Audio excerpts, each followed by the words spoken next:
Salamanca, ciudad y provincia llevan ya mucho tiempo reclamando mejoras en sus servicios ferroviarios. Sin embargo, el hartazgo comienza a ser más que sonado y no son pocas las iniciativas y protestas para reclamar mejores y más trenes con otros puntos del país, sin olvidar obras que siguen encalladas.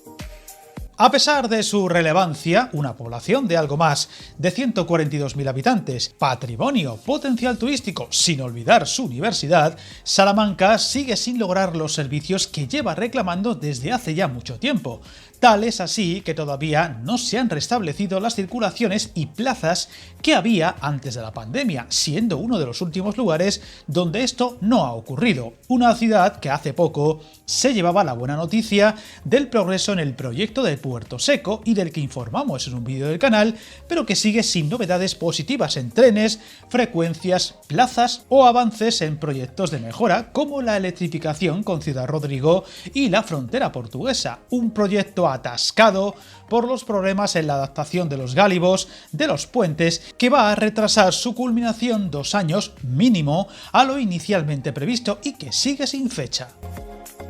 El cansancio por los pocos trenes, tiempos mejorables y falta de más y mejores conexiones con otros puntos del país, más allá de Valladolid o Madrid, es cada día más patente. Tal es así que recientemente se han visto protestas entre estamentos empresariales, turísticos e incluso estudiantes de su famosa universidad. Eso sí, muy dispersas, y lo más aconsejable en estos casos sería una buena coordinación, también con los políticos locales y regionales, para que esa unión hagan la fuerza. Una ciudad patrimonio de la humanidad que está lejos de exprimir todo su potencial turístico por una mala comunicación ferroviaria, muy limitada incluso con Madrid, con pocas plazas y con unos trenes que se espera vuelvan a números prepandemia en el primer trimestre del 2024, cuando la llegada de los nuevos trenes S106 o Abril de Talgo logre liberar varios Alvia que se redistribuyan a rutas como la extremeña, Teruel, Cádiz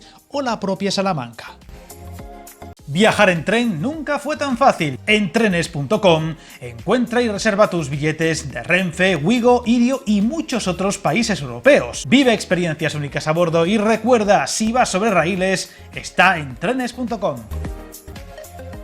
Uno de los motivos de la tardanza en recuperar el que sería cuarto Alvia diario, similar a antes de la pandemia, es que según fuentes de Renfe, la demanda de viajeros sigue por debajo de la que había en 2019 y que hasta que eso no se recupere no haría falta dicha cuarta frecuencia. Si bien en la mayoría de casos donde esto ocurre se debe precisamente a la falta de frecuencias diarias que hace menos atractivo para el viajero el uso del ferrocarril, más aún tratándose de una ciudad relativamente cerca de Madrid para el uso del vehículo privado o incluso su aeropuerto. Una excusa pues muy básica teniendo en cuenta el potencial de Salamanca si tuviera un buen servicio por tren. El Alvia es el servicio más rápido e interesante, ya que algunos otros servicios de media distancia se hacen con peores trenes y vía Ávila, con el consiguiente aumento de tiempo respecto al trayecto por Medina del Campo.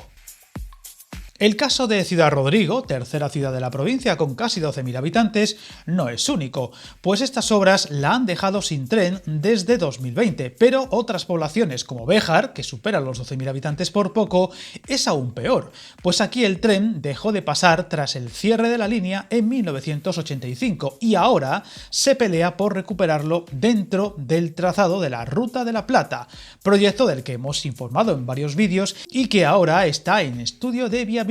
Un trámite que tardará unos 2 años y que revelará, primero, si se hace o no, y segundo, de hacerse, cosa todavía nada clara, cuál sería el recorrido y características de lo que habría que construir entre Plasencia y León, una línea que devolvería a Béjar al mapa ferroviario español y que podría suponer un empuje muy importante para esta ciudad al colocarla en el corazón de un corredor norte-sur de gran relevancia tanto para pasajeros como para mercancías.